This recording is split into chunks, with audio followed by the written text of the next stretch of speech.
Kryeministri Edi Rama, në një intervistë për Le Point, ka shprehur mbështetjen e Shqipërisë ndaj qëndrimit të Shteteve të Bashkuara të Amerikës përballë Iranit, duke theksuar se vendi nuk trembet nga kërcënimet. Ai nënvizoi se Shqipëria ka një histori të veçantë me regjimin në Teheran dhe është ndër vendet e pakta pa marrëdhënie diplomatike me Iranin, sidomos pas sulmit kibernetik të vitit 2022. Sipas tij, ky vendim lidhet edhe me faktin që Shqipëria strehon antar të opozitës iraniane, përfshirë grupin MEK. Rama theksoi se vendi nuk ka frikë nga kërcënimet dhe kujtoi traditën shqiptare të mikpritjes, duke përmendur strehimin e hebrejve gjatë lufta e dytë botërore dhe më pas të refugjatëve afgan. Ai shtoi se si antare e NATO-s, Shqipëria është e mbrojtur nga çdo agresion.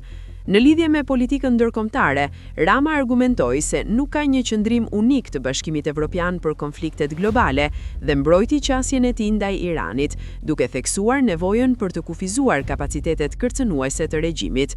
Në fund, ai hodhi poshtë akuzat për korrupsion, duke i cilësuar si të pabazuara dhe pjesë e një problemi më të gjerë global.